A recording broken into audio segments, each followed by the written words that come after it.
Assalamualaikum warahmatullahi wabarakatuh. Selamat pagi Bu, selamat pagi teman-teman.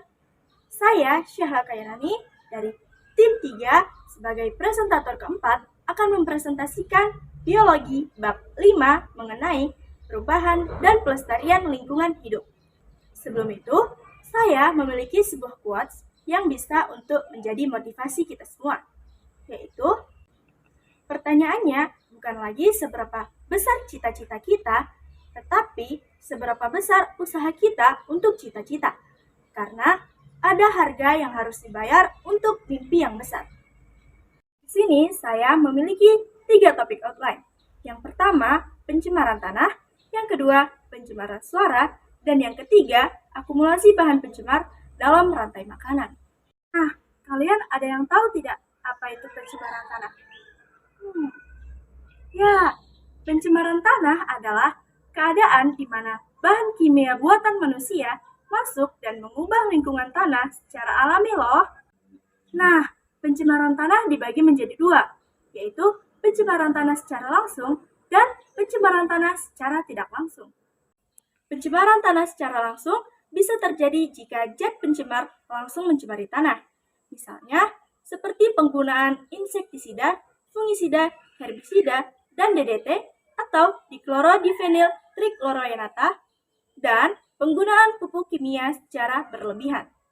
Sementara itu, pencemaran tanah secara tidak langsung terjadi melalui perantara air dan udara, seperti limbah domestik dan industri yang langsung dibuang ke perairan. Lalu, sisa dari polutan itu masuk dan terserap ke dalam tanah. Nah, dari apa yang sudah kita pelajari tadi, ada yang tahu tidak apa saja dampak negatif dari pencemaran tanah? Ya, dampak negatif dari pencemaran tanah yang pertama adalah mengganggu porositas tanah. Yang kedua, mengganggu kesuburan tanah. Dan yang ketiga, mengganggu organisme atau mematikan organisme yang ada di dalam tanah loh. Nah, pembahasan selanjutnya adalah pencemaran suara. Pencemaran suara adalah suara yang tidak diinginkan oleh manusia dan dapat merusak pendengaran manusia loh. Pencemaran suara sendiri dibagi menjadi 4, yaitu kebisingan impulsif kontinu, kebisingan semi kontinu, dan kebisingan kontinu. Sebelum itu, ada yang tahu nggak apa pengertian dari kebisingan impulsif? Ya, kebisingan impulsif adalah kebisingan yang biasanya terjadi dalam waktu singkat dan mengejutkan. Nah, contoh dari kebisingan impulsif yang pertama adalah suara ledakan mercon, yang kedua suara tembakan senjata, dan yang ketiga adalah suara petir. Yang kedua yaitu kebisingan impulsif kontinu. Kebisingan impulsif kontinu adalah kebisingan yang terjadi secara terus-menerus tetapi hanya sepotong-sepotong. Contohnya seperti suara palu yang dipukul terus-terusan. Nah, yang ketiga adalah kebisingan semi kontinu. Kebisingan semi kontinu adalah kebisingan yang sebentar hilang, sebentar muncul, dan sebentar hilang. Contohnya seperti suara kendaraan yang berlalu lalang. Nah, yang terakhir adalah kebisingan kontinu. Kebisingan kontinu adalah kebisingan yang terjadi terus-terusan dalam waktu yang lama. Contohnya seperti suara pabrik. Yang terakhir adalah akumulasi bahan pencemar dalam rantai makanan. Bahan pencemar yang sulit terurai di lingkungan bisa masuk ke dalam tubuh organisme dan berpindah dari satu organisme ke organisme lain melalui rantai makanan.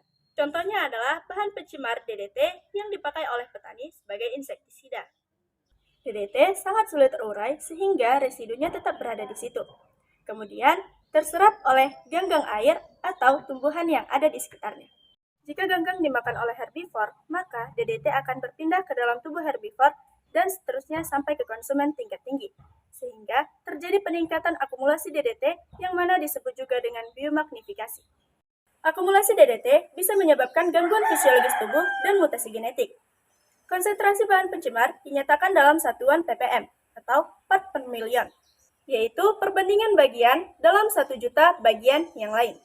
Dari apa yang sudah kita bahas tadi tentang apa itu pencemaran tanah, pencemaran suara, dan akumulasi bahan pencemar dalam rantai makanan, semoga kita dapat mengimplementasikannya satu demi satu poin dari yang sudah saya jelaskan.